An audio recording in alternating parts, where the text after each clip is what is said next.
breaking as these sort of initial areas where they've got sector statements to say our position and how we're going to go forward in those areas. Great. One final question, please, and then we'll wrap up. Greg Hilton at Bidwell's. Question to the whole panel, but perhaps starting off with Richard and Ross Spencer. I'm just wondering, what are your customers telling you with regard to what you're doing and what they would like you to do in regard to acting on climate change? And sort of secondary question, what role do you see customers playing in driving forward change? What customers tell us and what customers do with their purses are quite different things. So if you ask customers, then they want you to provide them with a fully sustainable retail solution across clothing, home, foods and financial services. If you put a price premium on it, they go to Tesco.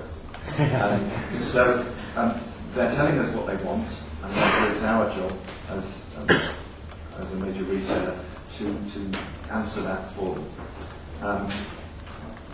And I think the example of the wash temperatures, which we were recently part of the initiative that we launched, is a good example of what we can deliver.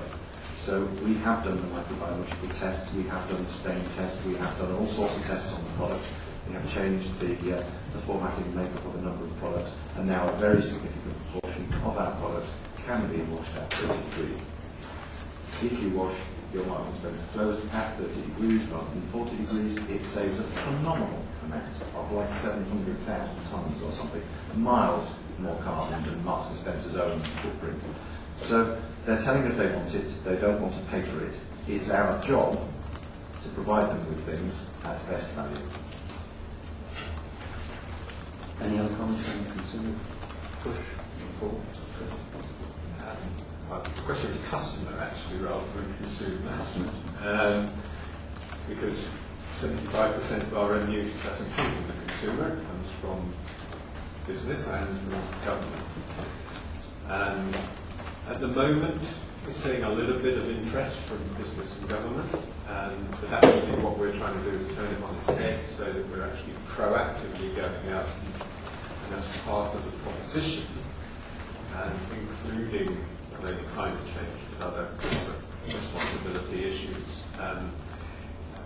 At the moment, we've not seen very much evidence from the consumer that they're taking account of these issues in selecting their broadband supplier or telephone supplier. But I think on the back of the wave that's being generated by Marks and Spencer's and by Tesco's around carbon labelling and so on, I expect that to come, so we're just getting ready for that wave to flow from roses onto broadband. Sorry, from consumer rather than customer. Last year we recycled about 35% of our construction waste, so I produced about 50,000 tonnes of construction waste a year. This year we've switched some of our contractors and we're recycling in excess of 70%. We will get to 100%, as long as somebody finds something to do with asbestos, but we will get to 100%. Guess what? I won't be buying construction waste disposal services for people with big holes for much longer, because I'm not interested in putting big holes.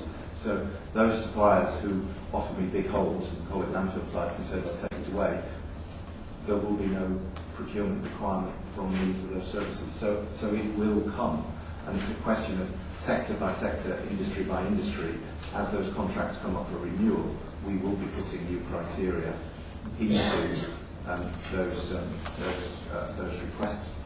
And I think rather like our own customers, as a consumer, I probably don't want to pay for it. So the business that can solve the conundrum I have with my customers will be the one that gets my services. Provide me with the services that I need, that are environmentally sustainable, but I don't want to pay any more. In fact, I'd quite like to pay a bit less, which is exactly what the customer is saying to me. It's exactly what I am saying to my supply base. And for many, they say, well, that's ridiculous, you can't do that, can't do that, can't do that. The same applies. As the customer will leave me and go to Tesco, I will leave the supplier that says that to me, and I'll go to the supplier that can supply it. And it is doable because we've seen it in paper, we've seen it on construction waste, and we've seen it on energy. Lots of things are coming through where the solution is found, and the supplier that, or the retailer in our case, that is able to deliver that, gets Okay, Jason, one final word from each of you. And then I'd say if you're looking for customers asking for green products, in a lot of our markets there is a big push for that. So we've seen it also in places like Hong Kong, Singapore, and most of the younger population. What people are aware of is the actual effect of climate change around flood and drought and issues like that. So that's the reason why we're particularly interested in it. I think the areas of sustainability around sustainable lending, financial crime, and access to financial services are the areas of sustainability that our customers are more interested in rather than green products at the moment. Well, in our niche sector, we found feedback from our customers, they buy us because of our environmental policy. So we must be doing the right thing, basically. it's nice to do the right thing. Thank you very much. Richard, Chris, Becky, and Jason, thank you very much for sharing your information on the company's activities. Thank you.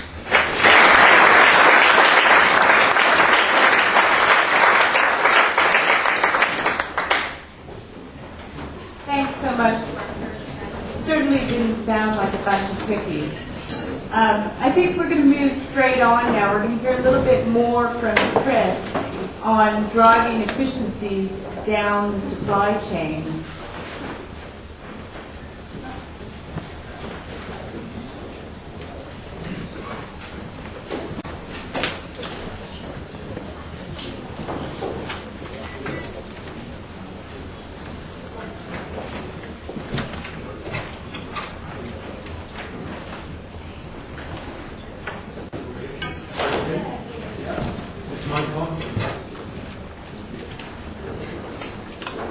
Sorry that you've got a double dose of me.